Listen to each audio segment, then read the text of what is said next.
जीवन के दोषों को सुधारने के लिए भी तो कुछ ना कुछ अच्छा चाहिए, तभी तो सुधार पाएंगे।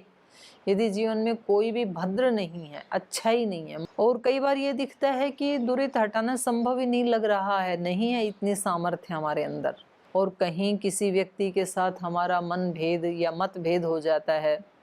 फिर हम कोई इस प्रकार का उपाय कहीं से सुनते हैं कि भाई ये भी एक दुरित है मेरे चित्त में और मैं इसको ठीक करूं,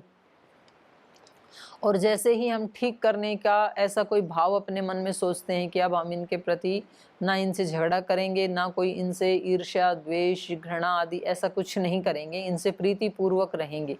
लेकिन अगले ही दिन वो व्यक्ति बिल्कुल उससे उल्टा ही करता है, तो फिर हमारे मन में आता है कि भाई इस संबंध को नहीं सुधारा जा सकता, क्योंकि मैं तो तैयार हूँ, अगला व्यक्ति तो तैयार है ही नहीं, तो वो दुरित हम कैसे ठीक करें। तो ऐसे ऐसे अनेक अनेक उदाहरण मिलेंगे, ये तो एक उदाहरण है। तो करें क्या, जो आप चाहते हैं उसके ऊपर पूरा बल लगा दें। जहां से भी हम सद्गुण, सद्व्यवहार, सद्भाव भर सकते हैं, उसके ऊपर हम पूरी अपनी ताकत लगा दें। तो ये ऐसे लगता है कि जो कमंडलू का उदाहरण दिया, मान लीजिए कमंडलू में कीचड़ या कुछ दुरित, कुछ गंदगी, वो तो इतनी सी है, बाकी का कमंडलू तो खाली है ना अभी, तो उसमें हम दूध डालना शुरू कर दें, और वो दूध डालते ही जाएं, डालते ही जाएं, एक स्थिति ऐसी आएगी कमंडलू ऊपर तक भर जाएगा और ओवरफ्लो होने लगेगा, तब भी डालते ही रहें।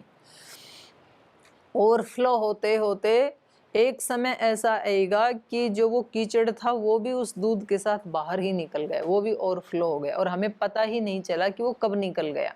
और अब जब हम उस कमंडलू की जांच करवाते हैं तो हमें साइंटिस्ट बताता है, उसकी रिपोर्ट आती है कि ये प्योर दूध है, अब इसमें कोई दुरित नहीं है।